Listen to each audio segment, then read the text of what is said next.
Bueno, gracias por la llamada. Efectivamente, 20 años desde el inicio de la agresión contra Irak. Pero hay que contextualizar, y lo quiero hacer brevemente, que no era la primera invasión de Irak. La primera invasión es del año 1991 por el padre de George W. Bush, que también lideró una coalición internacional. Es decir, Irak, en el transcurso de varias administraciones norteamericanas, lo que sufrió fue la sucesiva agresión y ocupación de su territorio.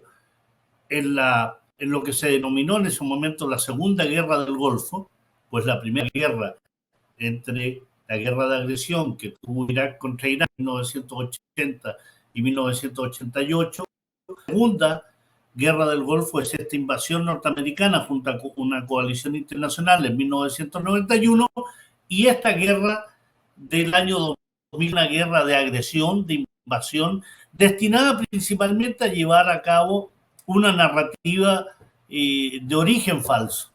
La narrativa para invadir Irak era respecto a la existencia de armas de destrucción masiva, que fue una narrativa y una acción, una idea y llevada a la práctica por el gobierno de George W. Bush junto al gobierno de Tony Blair y junto también a José María Aznar en España. Este trío lo que generó fue un supuesto documento de inteligencia a cuenta de la existencia de armas de destrucción masiva que daría el fundamento legal para manipular y desinformar a la comunidad internacional, es decir, a las organizaciones que en general responden a Estados Unidos, para decir que era peligroso para el mundo y que en la guerra contra el terror era necesario derribar, derrocar y invadir Irak de la mano de esta guerra contra el terror.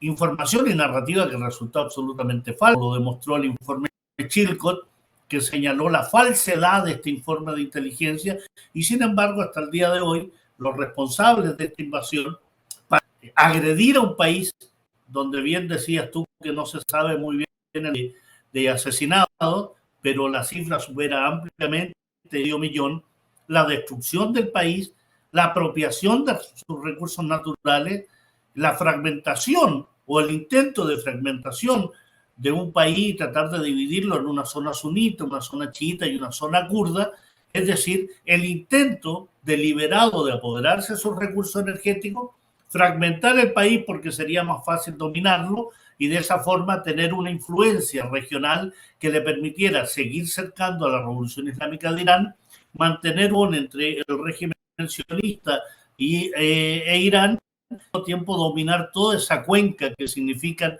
los países del Golfo Pérsico, que son grandes productores de gas, productores de petróleo, controlar el Golfo Pérsico, controlar los estrechos marítimos de Hormuz, que es el Golfo Pérsico con el Océano Índico, el estrecho Bab el-Mandeb, que comunica el Océano Índico con el Mar Rojo y por tanto la salida al Canal Suez. En definitiva, una geopolítica destinada a agredir para apoderarse de recursos naturales, dominar geográficamente la zona, aislar a Irán, cercarlo y al mismo tiempo establecer bases seguras para que continuara la ocupación y la colonización del régimen sionista contra Palestina. ¿Podría estar, Pablo, en discusión cuál es el poder que tiene hoy Estados Unidos comparado con el que tenía en ese momento, iniciada esta segunda guerra sobre Irak? ¿Qué éxito crees que tuvo al día de hoy? Recién relataste todo lo que significó para el mapa geopolítico de la zona, pero bueno, hoy entendido cómo cambió el mapa, cómo actúa en este momento esta intromisión de Estados Unidos en la región. El mapa no porque lo quisiera Estados Unidos, ¿eh? El mapa cambia por la influencia y la decisión del pueblo iraquí de poder sostener una lucha de resistencia contra el ocupante.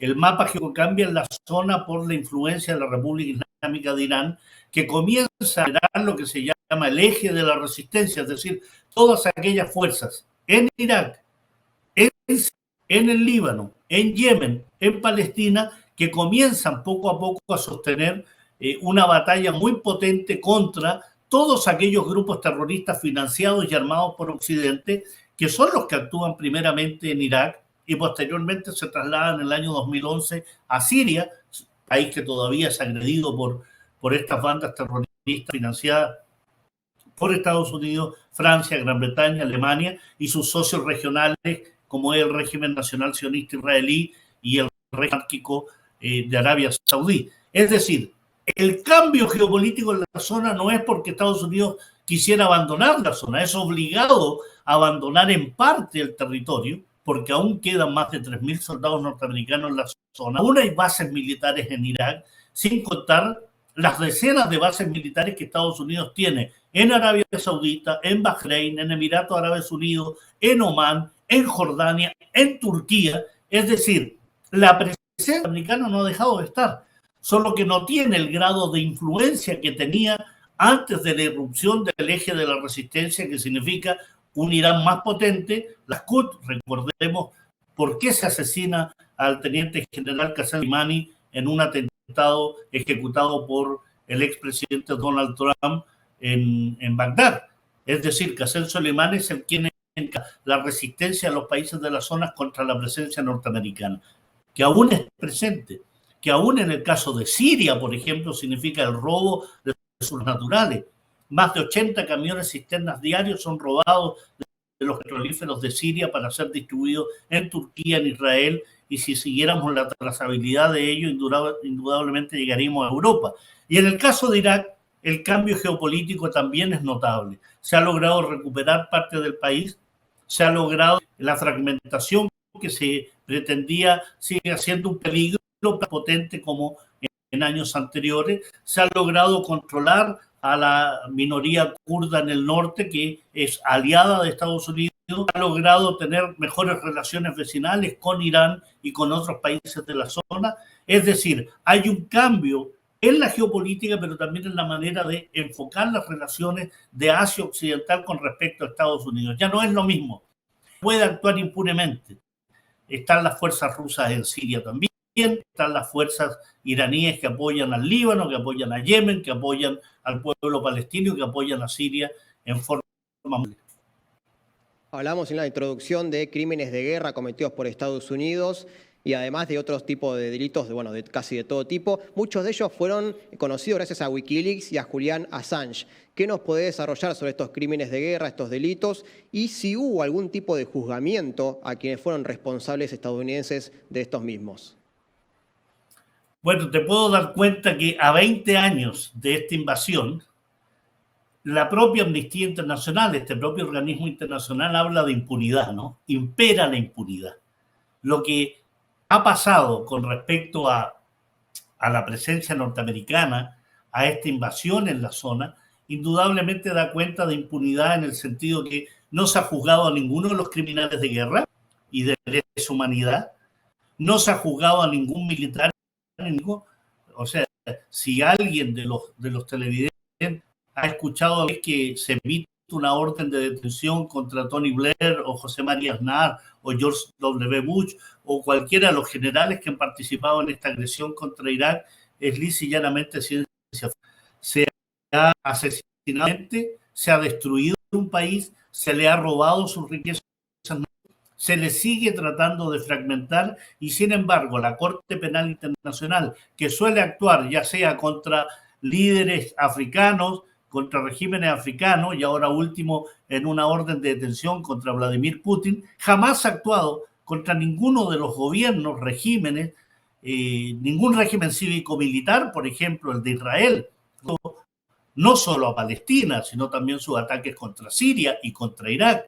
No hay ninguna orden de detención contra Donald Trump, contra Barack Obama, George Bush o todos los miles de soldados que participaron en los asesinatos del pueblo iraquí. Lo que te demuestra, dice llanamente, que nos encontramos ante organismos internacionales de una mediocridad, de una hipocresía y un doble rasero absoluto. Cuando se trata de Occidente, se habla de restablecer democracias o de fundar democracias o de generar tranquilidad para una sociedad, pero en realidad lo que se hace es destruir esas sociedades, apoderarse de sus recursos naturales y luego hacer negocios con lo que significa la renovación de infraestructura.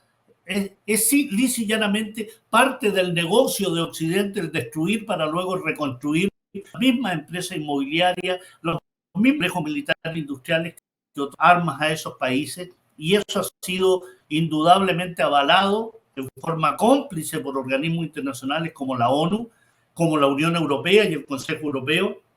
Incluso la propia Liga Árabe ha participado en forma altera.